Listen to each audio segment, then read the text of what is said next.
The stars twinkled like scattered diamonds against the vast darkness of space. The massive Imperial flagship Dominator moved silently through the void, its sleek silver hull gleaming under the light of distant suns. On the command bridge, Admiral Tull stood with his forearms clasped behind his back, his scaled skin reflecting the blue glow of the control panels. "How much longer until we reach this Earth?" he asked, the word sounding strange on his forked tongue. 3 hours, Admiral, replied Commander Mox, tapping on a transparent screen. "Our scout ships have already entered their solar system and report minimal defensive capabilities." Admiral Tull nodded, his yellow eyes narrowing. The Emperor had sent him on many first contact missions before, but this one seemed hardly worth his time. These humans had barely managed to reach their own moon. Their technology was primitive, and their planet was divided into competing factions. They would be easy to bring into the Empire. "Prepare the standard intimidation formation," ordered Admiral Tull. "Let's show these primitives what real space power looks like." Behind the Dominator, 20 warships arranged themselves in perfect formation. Each one could destroy an entire city from orbit. The display of force had worked on hundreds of other species. It would work on humans too. As the Imperial fleet approached Earth, they detected unusual activity. The humans had noticed them coming and were scrambling their own vessels. Tiny, clumsy things powered by chemical rockets. Admiral Tull almost laughed at the sight of them on the view screen. "Look at those primitive ships," sneered Commander Mox. "They use combustion engines. How have they not blown themselves up yet?" "Remember, Commander, we were all primitive once," said Admiral Tull, though he couldn't hide his smile. "Open communication channels. Let's see if they can at least talk properly." The main screen flickered, and a human face appeared. It belonged to General Tom, head of Earth's Unified Defense Command. His expression was calm, which surprised Admiral Tull. Most species showed fear when facing the Imperial fleet for the first time. "Unknown vessels, this is Earth Defense Command. You have entered restricted space. Identify yourselves and state your purpose." Admiral Tull stepped forward, drawing himself up to his full height, nearly 8 feet tall. "I am Admiral Tull of the Galactic Empire. Your planet has been noticed by Emperor Drac, ruler of 1,000 worlds. We come to offer you the opportunity to join our glorious empire as a protected territory." General Tom's expression didn't change. "And if we're not interested in this opportunity?" The question took Admiral Tull by surprise. Most species begged to join the Empire after seeing their fleet. "Then we would be forced to demonstrate the benefits of our protection," said Admiral Tull, his voice growing colder. "Your world faces many dangers in this galaxy. It would be unfortunate if you had to face them alone." General Tom nodded slowly. "I see. Let me be clear, Admiral. Earth is not interested in becoming anyone's protected territory. We welcome peaceful relations with other civilizations, but we will defend our independence." Commander Mox couldn't contain his laughter. "Defend? With what? Those metal cans you call spaceships?" Admiral Tull raised a hand to silence his subordinate, but the damage was done. General Tom's eyes hardened. "We may not have your advanced technology, Admiral, but humans have something your empire seems to lack: respect for others. I suggest you reconsider your approach." The communication ended abruptly, leaving Admiral Tull staring at a blank screen. For a moment he felt a flicker of unease. Most species submitted immediately. These humans were either very brave or very foolish. "They cut the transmission," exclaimed Commander Mox. "The primitives dare to disrespect the Empire." "Send a scout. Ship closer to their orbital stations," ordered Admiral Tull. "Let's see how they react to a closer look at our technology." One of the smaller Imperial ships broke formation and moved toward Earth's orbit, where several space stations and satellites floated. As it approached, sensors detected increased activity from Earth. "Admiral, the humans are launching something," reported the sensor officer. "It appears to be a small vessel of some kind. Primitive design, but moving at surprising speed." On the view screen, they watched as a human ship approached their scout vessel. It was small, perhaps 1/10 the size of the Imperial Scout with a boxy design that looked hastily assembled. Are they trying to attack us? Commander Mox laughed. With that, Admiral Toole wasn't laughing. Something felt wrong. Order our scout ship to maintain distance. But it was too late. The human vessel suddenly accelerated, moving with unexpected agility. It approached the Imperial scout ship and seemed to attach itself to its hull. What are they doing? Admiral Toole demanded. Before anyone could answer, a bright flash appeared on the screen. When it cleared, the Imperial scout ship was drifting, its systems offline. The human vessel had detached and was quickly retreating back to Earth. Impossible, shouted Commander Mox. They disabled an Imperial ship? How? Admiral Toole stared at the screen in disbelief. Analysis. What happened to our scout ship? It appears to be an electromagnetic pulse weapon, Admiral, said the science officer after a moment. Simple technology but effectively deployed. Our scout ship systems are rebooting now. Admiral Toole felt a cold feeling in his stomach. No newly discovered species had ever damaged an Imperial vessel during first contact. It was unheard of. Admiral, we're receiving a transmission from Earth again, said the communications officer. General Tom's face appeared on screen once more. That was a warning shot, Admiral. We prefer peace, but we are prepared for the alternative. You have 24 hours to leave our solar system. As the transmission ended, Admiral Toole stood in stunned silence. These humans were not like other species. They showed no fear. They had actually fought back and succeeded. Recall all ships, he finally ordered. We need to report this to the Emperor. These humans are unusual. As the Imperial fleet retreated to a safe distance, Admiral Toole gazed at the blue planet on the view screen. For the first time in his long career, he felt uncertain. The Empire had encountered thousands of species, but none quite like these humans. This isn't over, he murmured. The Empire doesn't tolerate resistance. We'll be back, humans, and next time we won't underestimate you. Little did he know that the Empire's worst nightmare was just beginning. 3 months had passed since the embarrassing first contact with Earth. The Imperial Council chambers buzzed with tension as Admiral Toole stood before Emperor Drac, explaining what had happened for the 20th time. And you're certain their technology was primitive? Asked Emperor Drac, his massive form looming on the throne. His skin shimmered with bioluminescent patterns that pulsed with his irritation. Yes, Emperor. They still use combustion engines and chemical rockets. Their disabling of our scout ship was likely a lucky strike. Admiral Toole replied, trying to sound confident despite his doubt. Emperor Drac's eyes narrowed. Then we shall send a proper greeting force. Show these humans what it means to defy the Empire. Before Admiral Toole could respond, a junior officer burst into the chambers, breaking all protocol. Forgive me, Emperor, he gasped, dropping to his knees. Long-range sensors have detected something entering our controlled space in Sector 7. What is it? Demanded the Emperor.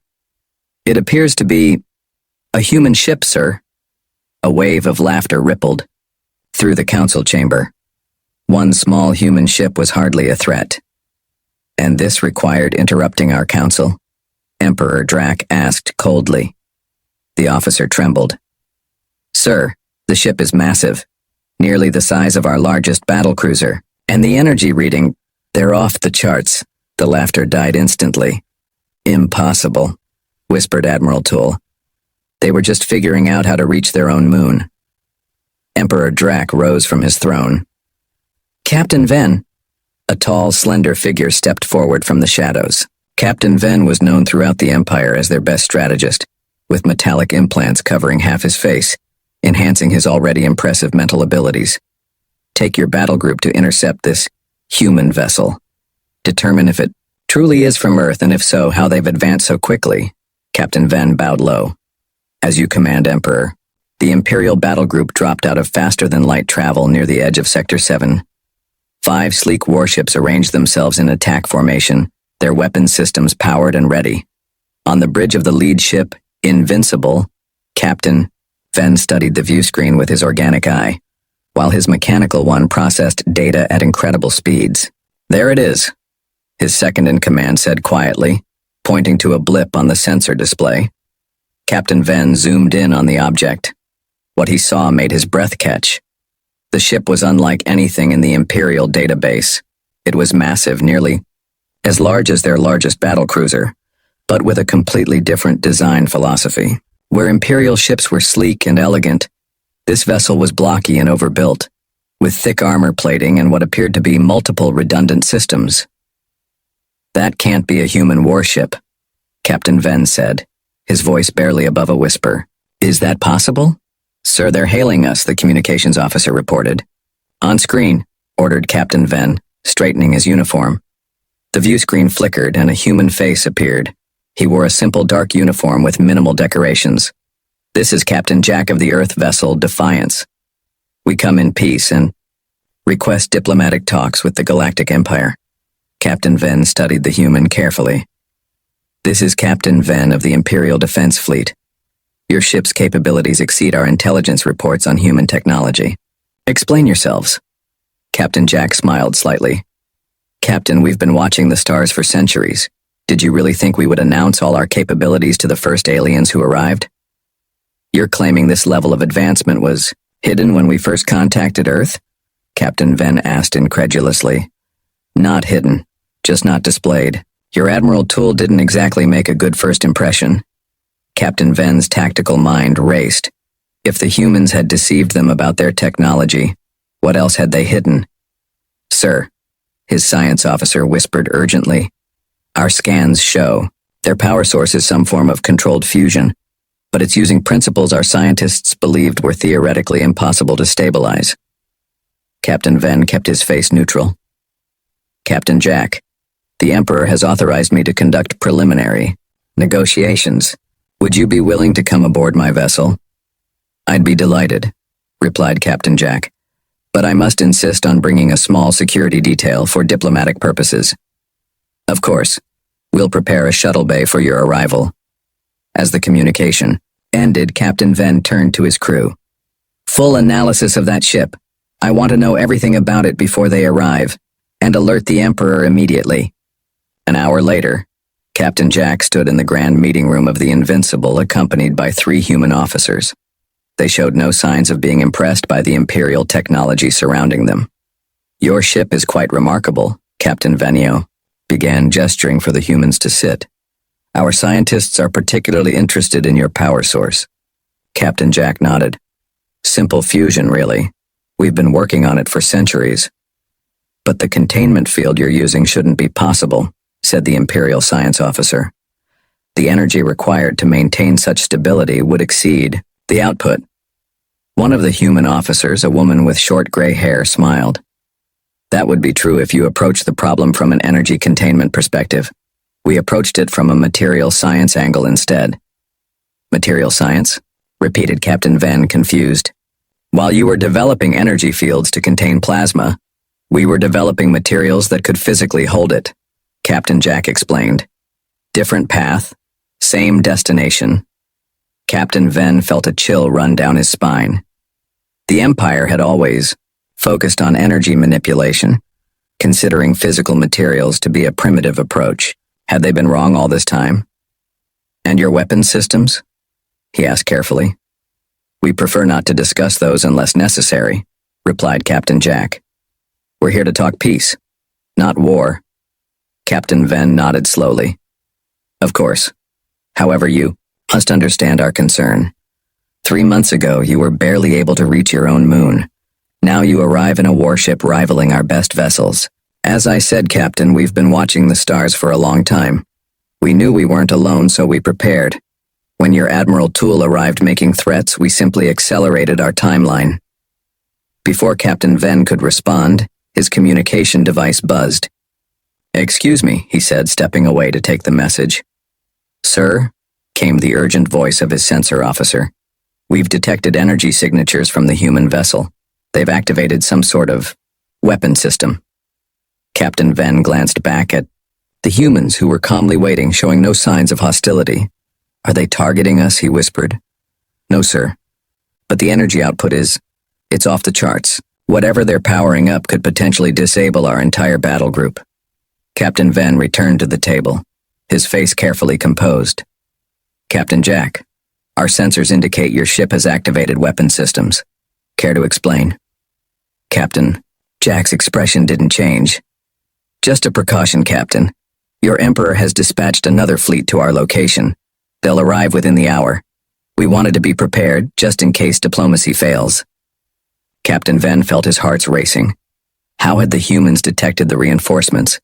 Even more concerning, how had they built such advanced sensor technology? I assure you there's no need for weapons, Captain Venn said, trying to keep his voice steady. The Emperor merely wishes to ensure these talks proceed smoothly. Of course, said Captain Jack with a smile that didn't reach his eyes. Then we'll continue our discussion. Now, about establishing formal diplomatic relations between Earth and your empire.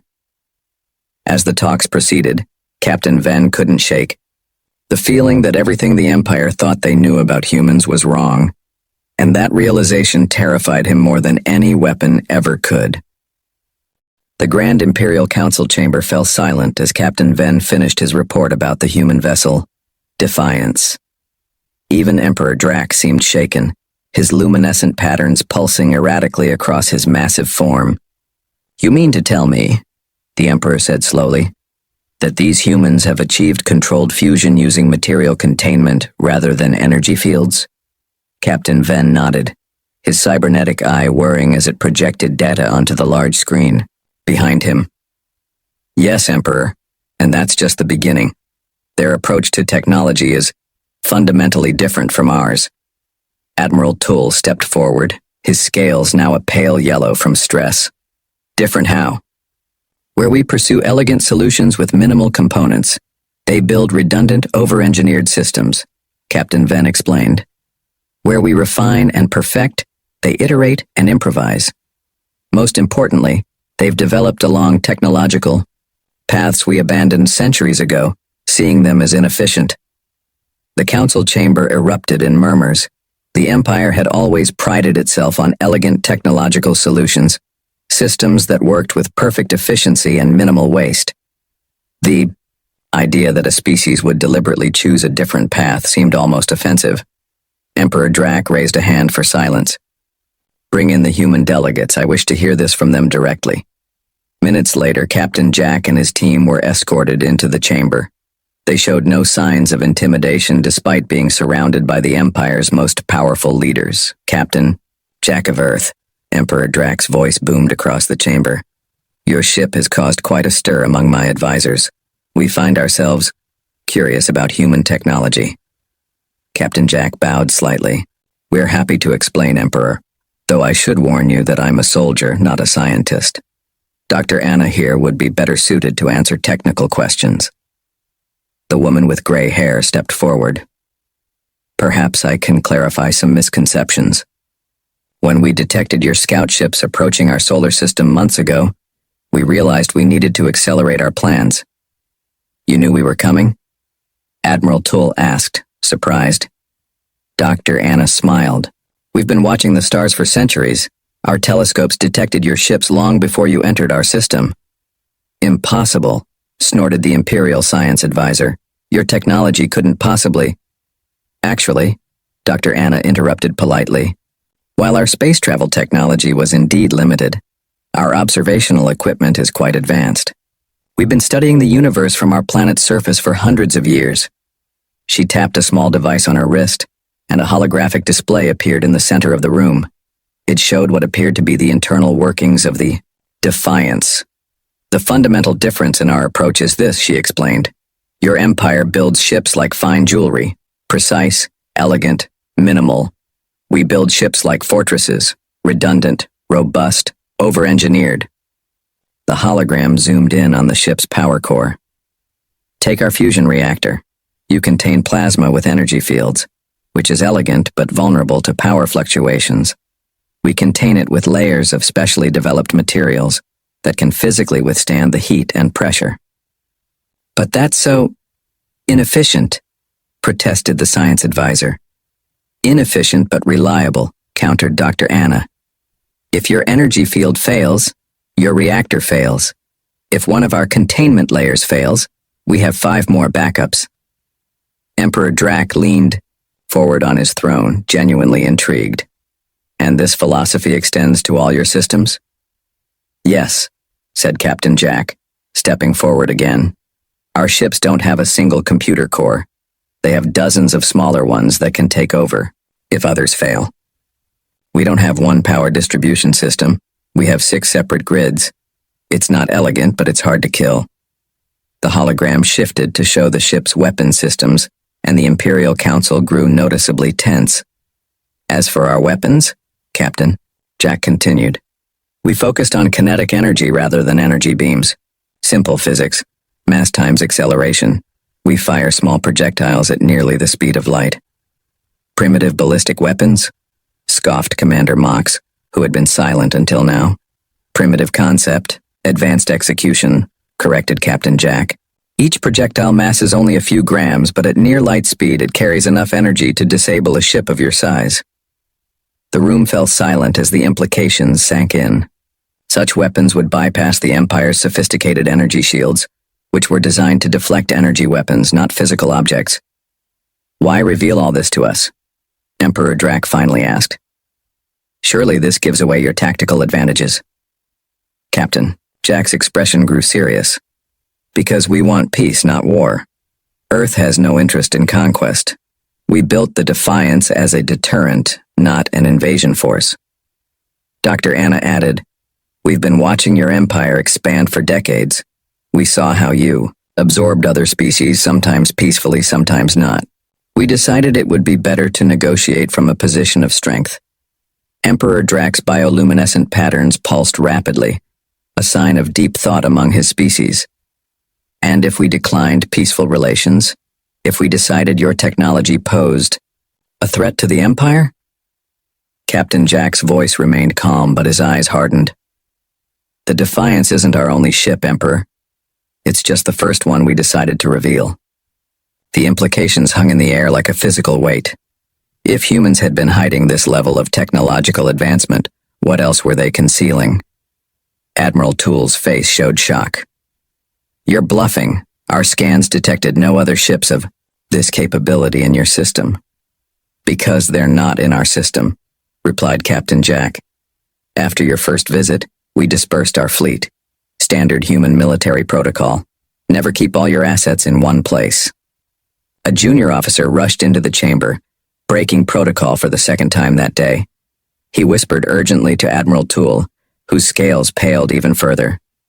Emperor, Admiral Toole said shakily, long-range sensors have detected energy signatures, similar to the Defiance's, in 7 different sectors of Imperial space. Emperor Drac stood abruptly, towering over everyone in the room. Is this an invasion, Captain Jack? No, Emperor. It's insurance. Captain Jack replied calmly. Those ships have orders to maintain position unless Earth is attacked. They're observers only. For the first time in his long reign, Emperor Drac found himself truly uncertain. These humans had not only developed technology along paths the Empire had abandoned, but they had also deployed it throughout Imperial space without detection. I believe, the Emperor said slowly, that we should continue these diplomatic talks in a more formal setting.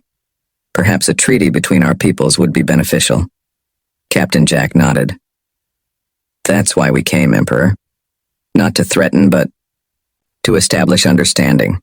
Humanity wishes to join the galactic community as equals, not subjects. As the humans were escorted to the diplomatic wing of the Imperial Palace, Admiral Toole approached Emperor Drac. They can't possibly have the resources to build a fleet of ships like the Defiance, he whispered. It must be a bluff. Emperor Drac watched the humans leave, noting their confident stride and relaxed posture. Are you willing to risk the Empire to find out, Admiral? Because I am not. These humans are not primitive. They're dangerously innovative. And I begin to fear we've awakened something we don't fully understand. Outside the chamber, Captain Jack and Dr. Anna exchanged a subtle glance. Their gamble had worked. The Empire would negotiate now, not knowing that the Defiance was indeed their only completed warship. The other ships were merely engine cores, broadcasting similar signatures, a trick Earth's military had used for centuries to appear stronger than they were. But if all went well, they wouldn't need that trick much longer. The real fleet was already under construction back home. The Imperial War Room hummed with activity as Admiral Toole paced nervously before the massive holographic display. It showed the Defiance holding position at the edge of the Krell system, apparently waiting. The diplomatic talks have failed, Emperor Drac announced as he entered the room, his luminescent patterns pulsing deep red, a sign of anger. The humans refuse to submit to Imperial oversight. They demand recognition as an independent power. Admiral Toole bowed low. What are your orders, Emperor? Deploy the Imperial Armada. Show these upstart humans the true might of our empire. Emperor Drac commanded, his voice echoing through the chamber. 20 battle cruisers should be enough to deal with one ship, regardless of its unusual technology. Captain Venn, who stood quietly in the corner, stepped forward. With respect, Emperor, I believe we should reconsider. The humans have demonstrated capabilities we don't fully understand. Emperor Drac turned his massive head toward Captain Venn. Are you suggesting we allow a primitive species to dictate terms to the Empire? That we show weakness? Not weakness, caution, Captain Venn replied. At least until we better understand their technology. Your caution is noted, Captain, the Emperor said coldly. But the decision is made. Admiral Toole will lead the attack personally. As the Emperor left, Captain Venn approached Admiral Toole. Be careful, Admiral. Don't underestimate them again. Admiral Toole's scales flickered with annoyance. One ship against 20 of our finest battle cruisers? The odds favor us, Captain, regardless of their technology. Hours later, Admiral Toole stood on the bridge of the Imperial flagship Conqueror, leading the most impressive battle formation the Empire had assembled in decades. 20 sleek, deadly battle cruisers arranged in perfect attack formation, their energy weapons charged in shields at maximum strength. Before them floated the Defiance, alone and seemingly vulnerable. Its blocky, overbuilt design looked crude next to the elegant Imperial vessels. Open communication channels, ordered Admiral Toole. Captain Jack's face appeared on the main screen, looking remarkably calm for someone facing overwhelming odds. Captain, Jack, this is your final opportunity to surrender your vessel and submit to Imperial authority, Admiral Toole declared. Your ship is impressive, but it cannot stand against the Imperial Armada. Captain Jack smiled slightly. Admiral, we came here seeking peace. You chose war. What happens next is on your conscience, not ours. You threaten us with a single ship? Admiral Toole laughed. Your confidence borders on madness. Not confidence, mathematics, replied Captain Jack. You still don't understand what you're facing, but you will. The transmission ended abruptly. Prepare all weapons, Admiral Toole ordered. Target their propulsion systems first. I want that ship disabled, not destroyed. The 20 Imperial battle cruisers moved into attack position, surrounding the Defiance. On Admiral Toole's command, they fired simultaneously, their energy weapons creating a beautiful but deadly light show in the darkness of space. To everyone's shock, the energy beams seemed to bend around the human vessel, as if sliding off an invisible surface. What happened? Demanded Admiral Toole. Report. Sir, the weapons officer stammered. They appear to have some sort of gravitational shield. It's bending our energy weapons away from the hull. Impossible, Admiral Toole hissed. No shield technology can... Sir, the sensor officer interrupted. The human ship is powering up its weapons systems. On the view screen, they watched as panels slid open along the Defiance's hull, revealing what looked like primitive gun barrels. They're using projectile weapons in space. Admiral Toole scoffed. How primitive. The sensor officer's voice shook as he replied, Sir, those aren't ordinary projectiles. They're accelerating to near light speed. The energy readings are off the charts. Before Admiral Toole could respond, the Defiance fired. There was no beam of light, no visible energy discharge, just a silent, invisible attack that tore through. The Relentless, one of their most advanced battle cruisers. Its shields, designed to stop energy weapons, offered no protection against physical objects moving at such speeds. Evasive maneuvers, shouted Admiral Toole, his composure finally breaking. All ships scatter formation. But the Defiance was already firing again and again, each shot precisely targeted and devastatingly effective. Imperial battlecruisers, the pride of their fleet, were being disabled one by technology the Empire had dismissed as inefficient centuries ago. "Sir, we've lost 6 ships already," reported the communications officer. 3 completely destroyed, 3 disabled. "How?" Admiral Toole demanded. "How can one ship do this?" The science officer looked up from his console, his face pale. "Their firing solution is perfect, sir. They've calculated the exact point to hit each ship to disable its primary systems with minimal damage, and their rate of fire, it's beyond anything we've ever seen." On the main screen, they watched as the Defiance methodically targeted another Imperial vessel. This time, they could see what was happening more clearly. The human ship fired what appeared to be a small metal projectile, no bigger than a finger. But moving at near light speed, its kinetic energy was enormous, punching through the Imperial ship's hull like paper. "Sir, they're hailing us," the communications officer said. "Captain," Jack's face appeared again, his expression now serious. "Admiral Toole, you've lost 9 ships. None of your weapons can penetrate our gravitational shields. Please stop this before more lives are lost." Admiral Toole stared at the screen in disbelief. Half his fleet, disabled or destroyed in less than 10 minutes without the human ship taking a single hit. "What are you?" he whispered. "Just humans, Admiral," replied Captain Jack. "We simply took a different path. While you perfected energy weapons, we focused on kinetics. While you built elegant single-core computers, we built redundant networks. While you refined minimal designs, we overbuilt everything." Another Imperial battlecruiser exploded silently in the background, emphasizing his point. "Our shields aren't energy fields trying to stop your weapons," Captain Jack continued. "They're gravitational lenses, bending space itself to divert your attacks. Different approach, better results."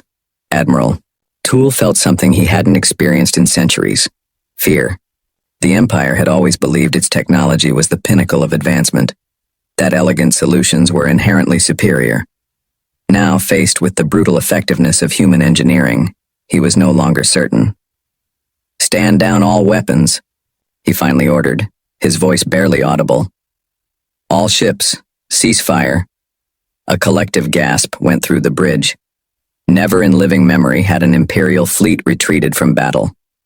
"Sir?" the weapons officer questioned uncertainly. "You heard me," Admiral Toole said more firmly. "We cannot win this fight, not today." Turning back to the screen, he addressed Captain Jack. "We will withdraw our forces, Captain. But know this: the Empire does not forget, and it does not forgive. This is not over." Captain Jack nodded solemnly. "We hope for peace, Admiral, but we're prepared for the alternative. Safe journey home." As the remaining Imperial ships limped away, Admiral Toole stared at the Defiance through the viewscreen. One ship had defeated half the Imperial Armada. The implications were staggering. "Set course for the capital," he ordered quietly. "The Emperor must be informed immediately." As the Imperial flagship entered faster than light travel, Admiral Toole couldn't shake the feeling that everything had changed. The Empire had ruled the galaxy for millennia, based on the assumption of technological superiority. That assumption had just been shattered by a species they had dismissed as primitive just months ago. And if the humans had built one such warship, how many more might they have? The thought sent a chill down his spine. The age of Imperial dominance might be coming to an end, not with a drawn-out war, but with a single battle that exposed the fundamental flaw in their thinking. Sometimes the elegant solution wasn't the best one after all. The Galactic Empire freaks out. That can't be a human warship. Is that possible? Part 5. A New Galactic Order. The Imperial capital planet Zarvis Prime had never seen such chaos. News of the Imperial Armada's defeat spread like wildfire across thousands of worlds. In the Grand Imperial Palace, Emperor Drac faced an unprecedented crisis as representatives from dozens of species demanded emergency council sessions. "The humans defeated half our fleet with a single ship?" asked Councillor Vex of the Tulari Confederation, his antennae twitching with disbelief. The same humans we classified as a primitive species just months ago. Emperor Drac sat heavily on his throne, his once bright bioluminescent patterns now dim with stress. The reports are accurate, he admitted reluctantly. Their technology followed different development paths than ours. We underestimated them. The council chamber erupted in shouting. Some demanded immediate all-out war against Earth, others called for negotiation, and a few were already discussing how to align themselves with the humans for protection against imperial retribution. "Silence!" roared Emperor Drac, rising to his full height. "We are the Galactic Empire. We have ruled for 10,000 years. We will not be undone by one setback." As the chamber quieted, the doors slid open. All heads turned to see Captain Ven enter with an urgent message. "Emperor," he said, bowing quickly, "our long-range sensors have detected multiple ships entering Imperial space. They match the Defiance's energy signature." "How many?" asked Admiral Toole, his scales now a sickly yellow-gray.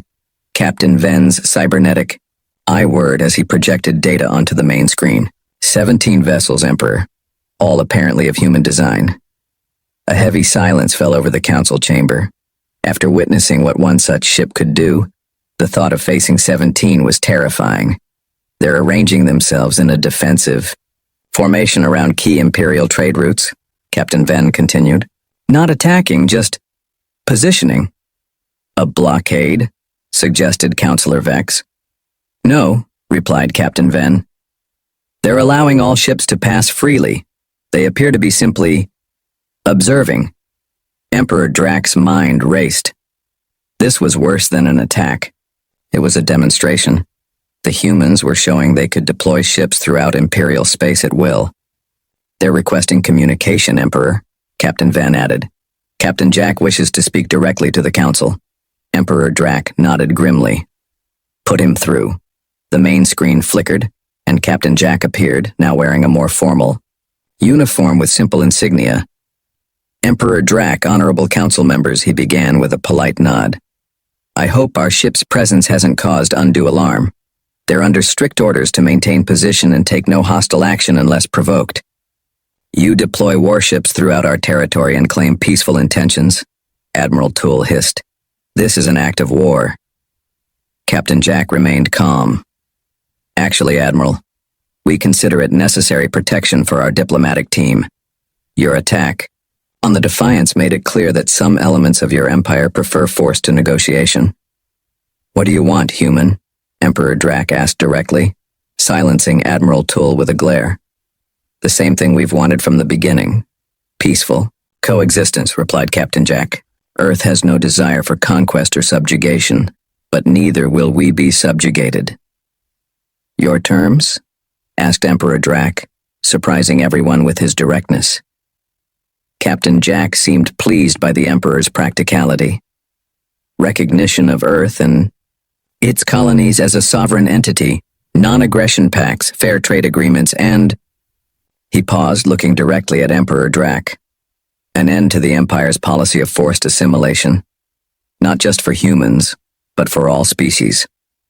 The Council erupted again. What Captain Jack was proposing would fundamentally change the Empire's expansion model that had existed for millennia. "Impossible!" shouted several councillors. Emperor Drac raised a hand for silence. "You ask too much, human.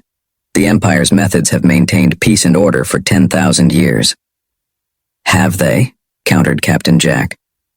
"Or have they simply suppressed resistance through overwhelming force? Force that, as we've demonstrated, is no longer overwhelming." As if on cue, the screen split to show feeds from the 17 human ships now positioned throughout Imperial space. Each one looked slightly different from the Defiance, some larger, some smaller, but all sharing the same blocky, overbuilt design philosophy. "Each of these ships is specialized," Captain Jack explained. "Some for defense, others for support, others for combat. Together they form the first human interstellar fleet, a small demonstration of what we can build when necessary." Emperor Drac understood the implicit threat. The Empire had always relied on its technological advantage to maintain control.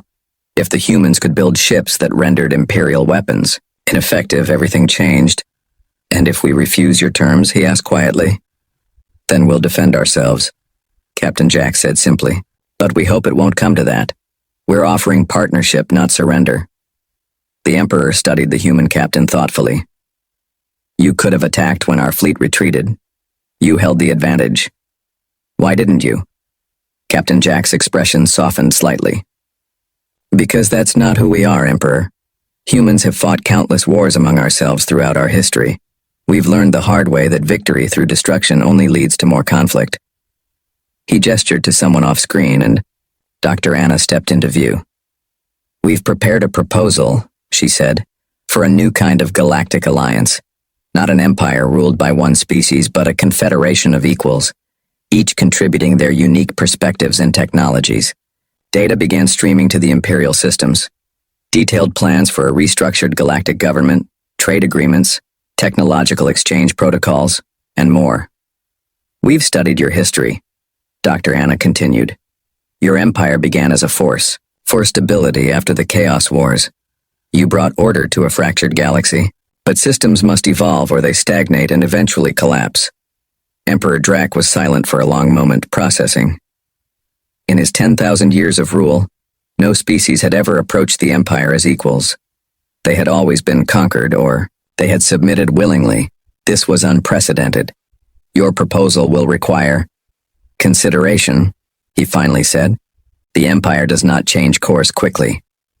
We understand, replied Captain Jack. Our fleet will maintain position as a goodwill gesture, but will take no hostile action.